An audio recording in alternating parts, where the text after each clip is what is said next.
আপনি সারাদিন ভালো ছিলেন, কোনো ব্যথা নেই, সারা রাত ভালো ছিলেন, কোনো সমস্যা নেই, বাট সকালে উঠে যখন আপনি পা ফেলতে যাবেন তখন পায়ের গোড়ালিতে এমন কষ্ট পান। যারা ব্যথার ওষুধ দিনের পর দিন খাচ্ছে, ইনজেকশন দিচ্ছে, একটা দুটা তিনটা, একটা যাবে হচ্ছে নিচের দিকে, আরেকটা আসবে হচ্ছে উপরের দিকে। দেখেন, আপনি একদম পায়ের পাতাটাকে এইভাবে একটু রিলিজ করবেন।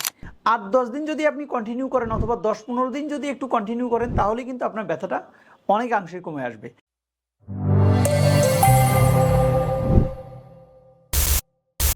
আপনি সারাদিন ভালো ছিলেন, কোনো ব্যথা নেই, সারা রাত ভালো ছিলেন, কোনো সমস্যা নেই, বাট সকালে উঠে যখন আপনি পা ফেলতে যাবেন তখন পায়ের গোড়ালিতে এমন কষ্ট পান যেন পা ফেলতেই আপনার অনেক কষ্ট হয় অথবা অনেক ব্যথা হয়। তো দর্শক, এই পায়ের গোড়ালির ব্যথার এই সিমটমটাকে বলে প্লান্টার ফাসাইটিস।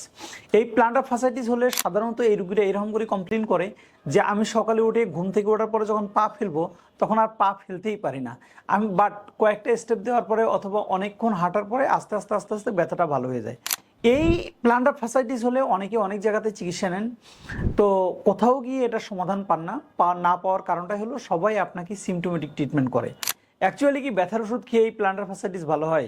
ইনজেকশন দিয়েও কি ভালো হয়? আমাদের কাছে এরকম অহরহ রোগী আসে যারা ব্যথার ওষুধ দিনের পর দিন খাচ্ছে, ইনজেকশন দিচ্ছে, একটা দুটা তিনটা, তারপরেও পায়ের গোড়ালি ব্যথা ভালো হচ্ছে না। অ্যাকচুয়ালি ভালো না হওয়ার কারণটা কি বলেন তো? ওই যে বললাম, বডি একটা সিঙ্গেল ফাংশনাল ইউনিট। কোনো কারণে যদি আপনার বডির যে কোনো জায়গাতে মিসঅ্যালাইনমেন্ট হয়, তাহলে এর ইফেক্টটা হোল বডিতে গিয়ে পড়তে পারে। তো আমরা আজকে আপনাদের সাথে যে এক্সারসাইজগুলো শেয়ার করব, এই এক্সারসাইজগুলো যদি বারবার দেখে আপনি যদি বাসায় একটু ট্রাই করেন, তাহলেও দেখবেন যে প্লান্টার ফাসাইটিসের রোগীরা 8-10 দিন একটু সময় নিয়ে করতে হবে। আপনি যেদিন করবেন সেদিন তো অবশ্যই অবশ্যই উপকার পাবেন। 8-10 দিন যদি আপনি কন্টিনিউ করেন, অথবা 10-15 দিন যদি একটু কন্টিনিউ করেন, তাহলে কিন্তু আপনার ব্যথাটা অনেকাংশে কমে আসবে। কিন্তু যারা দীর্ঘমেয়াদী ভুগতেছেন, যাদের মিসঅ্যালাইনমেন্টগুলো অনেক বেশি, তারা যদি এই এক্সারসাইজগুলো করে একদম 100% সুস্থ না হন, তাহলে অবশ্যই অবশ্যই একজন ফিজিওথেরাপিস্ট অথবা একজন অস্টিওপ্যাথ অথবা একজন কায়োপ্র্যাকটিক চিকিৎসককে দেখে চিকিৎসা নেবেন। আশা করি খুব দ্রুত এই সমস্যাগুলোর থেকে আপনারা সমাধান পেয়ে যাবেন। তো আমরা কথা না বাড়িয়ে সরাসরি এক্সারসাইজগুলোতে চলে যাই। প্লান্টার ফাসাইটিস রোগীরা সাধারণত যে জায়গাটাতে ব্যথার কমপ্লেন করে সেটা হচ্ছে জাস্ট এই পায়ের গোড়ালিতে। দেখেন, আমি যদি একটু ভালো করে দেখাই, এই পায়ের গোড়ালির এই অংশটাতে সাধারণত ব্যথা হয়, এবং এই ব্যথার ধরনটা এরকম হয়, সকালে ঘুম থেকে ওঠার পরে পা ফেলতে গিয়ে কষ্ট হয়। তো এই ফাঁসাটা থাকে মূলত পায়ের গোড়ালিতে, সম্পূর্ণ পায়ের পাতাটাতে এই ফাঁসাটা থাকে। তো কোনো কারণে যদি এই ফাঁসাটা ইরিটেট হয়, অথবা আনইভেন প্রেশারের কারণে যদি এই ফাঁসাটা টাইট হয়ে যায়, তাহলে সাধারণত এর ইফেক্টটা এই পায়ের গোড়ালিতে গিয়ে পড়ে। তো সম্পূর্ণ পায়ের ফাঁসাটাকে আপনাকে একটু নিউট্রাল করতে হবে। তো দেখেন, আমরা যেভাবে নিউট্রাল করতেছি জাস্ট সেইভাবে।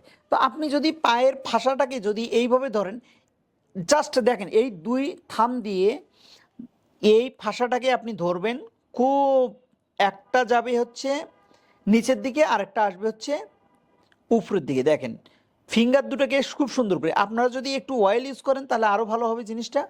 হালকা করে অয়েল নিয়ে যদি আপনি এই ফাঁসাটাকে একটু এইভাবে স্ট্রেস করতে পারেন অথবা রিলিজ করতে পারেন, তাহলে দেখবেন যে ইনস্ট্যান্ট পায়ের গোড়ালি ব্যথা অনেকটাই কমে আসবে। আরেকটা জিনিস হচ্ছে, যেহেতু আপনি একটু অয়েল দিয়ে করবেন, তো সেক্ষেত্রে এই ফিঙ্গারের এই সাইডটা, এই ডরসাম সাইডগুলো দিয়ে আপনি জাস্ট ফাঁসাটাকে ধরে, এইভাবে ধরে এই দিক থেকেই আপনি একদম পায়ের পাতাটাকে এইভাবে একটু রিলিজ করবেন। যদি অয়েল দিয়ে যদি করেন তাহলে অনেক ভালো হবে। দেখেন, জাস্ট এইভাবে আপনি 1-2 মিনিট করলে দেখবেন যে এই ফাঁসাটা অনেকটা নিউট্রাল হবে। যাদের প্লান্টার ফাসাইটিস আছে তাদের কিন্তু এই এক্সারসাইজগুলো করতে অনেক বেশি পেইন হবে। দর্শক, আপনারা আরও কিছু কাজ করবেন। দেখেন, এই যে আপনার পায়ের উপরিভাগেও কিন্তু প্লান্টার ফাসাইটিস রোগীদের কিন্তু টেন্ডারনেস থাকে অথবা পেইন থাকে। তো সেক্ষেত্রে পায়ের উপরিভাগে আমি যদি একটু এই পাটাকে দেখাই, এই যে পায়ের উপরিভাগে এই জায়গাগুলো আপনারা একটু অয়েলি করে এই জায়গাগুলো একটু রিলিজ করবেন। অর্থাৎ কারো মাধ্যমে যদি করাতে পারেন তাহলে তো খুব ভালো, আর যদি নাও পারেন তাহলে নিজে নিজে অবশ্যই এই জায়গাগুলো একটু নিউট্রাল করার চেষ্টা করবেন। ওকে, এরপরে যে এক্সারসাইজটা করবেন, এটা বসেও আপনি করতে পারবেন অথবা শুয়েও করতে পারবেন। তো আমরা বসে আপনাদের সুবিধার্থে এই এক্সারসাইজটা বসে দেখাচ্ছি। এই এক্সারসাইজটা করার জন্য এরকম একটা তাওয়াল লাগবে। তাওয়াল নিয়ে আপনি জাস্ট পায়ের উপরিভাগে দেবেন, জাস্ট একদম পায়ের উপরিভাগে দেওয়ার পরে জাস্ট আপনি এই 2 হাত দিয়ে এই তাওয়ালটাকে বডির দিকে টানবেন। দেখেন, যখন বডির দিকে টানবেন তখন দেখবেন কাপ মাসলের নিচ দিয়ে একদম অনেক বেশি স্ট্রেস পড়ে। এই স্ট্রেসিংটা পড়লে আপনি 15 সেকেন্ড হোল্ড করে এই এক্সারসাইজটা এখানেই মোটামুটি 5 বার করবেন। আমরা কিন্তু এই এক্সারসাইজটা অনেকবার অনেক ভিডিওতে বলছি। অ্যাকচুয়ালি আমরা তো বলছিলাম যে বডি একটা সিঙ্গেল ফাংশনাল ইউনিট, তো সেক্ষেত্রে আমরা হোল বডির কিছু স্ট্রেচিং এক্সারসাইজ আমাদের এর আগে একটা ভিডিওতে আমরা বলছিলাম এবং দেখিয়েও দিছিলাম। আপনারা চাইলে উপরে আই বাটনে ক্লিক করে আপনারা ভিডিওটা সম্পূর্ণ দেখে নিতে পারবেন। আপনার যে কোনো কন্ডিশনের জন্য ওই এক্সারসাইজগুলো যদি করেন তাহলে অবশ্যই আপনারা বেনিফিটেড হবেন। এরপরে যে এক্সারসাইজটা করবেন এটাকে বলে কোয়াড্রেসিভ আউটার স্ট্রেচিং। কোয়াড্রেসিভ আউটার স্ট্রেচিং করার জন্য আপনার যে পায়ের গোড়ালিতে ব্যথা সেই পায়ের গোড়ালিটিকে একটু হাত দিয়ে টেনে নেবেন। নেয়ার পরে আপনি অপোজিট পায়ের এই গোড়ালিটা দিয়ে আপনার হাঁটুটাকে বেডে লাগানোর চেষ্টা করবেন। দেখেন আমি যেভাবে করতেছি জাস্ট এইভাবেই। এখন যখন বেডে লাগানোর চেষ্টা করছি তখন দেখেন এই জায়গাটাতে এক ধরনের স্ট্রেস পড়ে। এই স্ট্রেসটা পড়লে আপনি এখানেই 15 সেকেন্ড হোল্ড করে এই এক্সারসাইজটাও মোটামুটি 5 বার করবেন।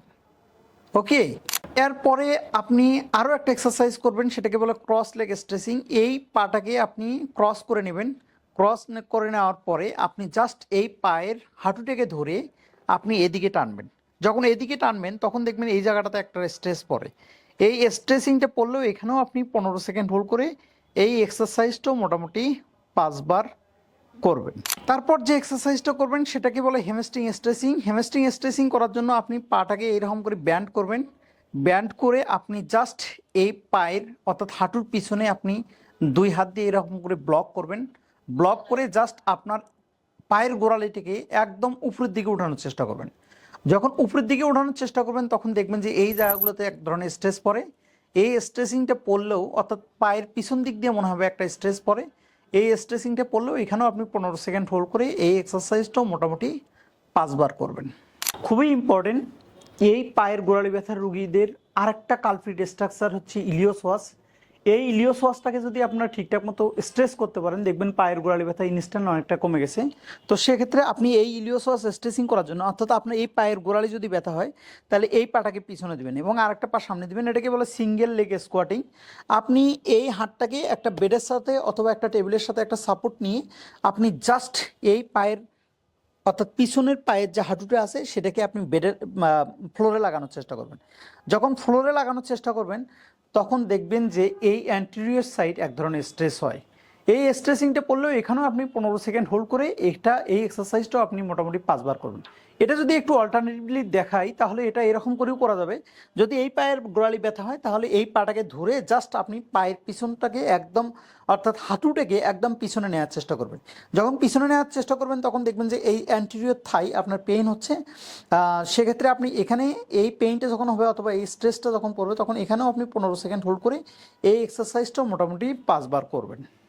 দর্শক, আমরা এতক্ষণ যে এক্সারসাইজগুলো দেখালাম এই এক্সারসাইজগুলো যদি পায়ের গোড়ালি ব্যথায় যারা ভুগছেন তারা যদি একটু বাসায় ট্রাই করেন তাহলে দেখবেন কিছুদিন পরে অর্থাৎ 10 থেকে 15 দিন পরে আপনার পায়ের গোড়ালি ব্যথাটা অনেকাংশেই কমে আসবে।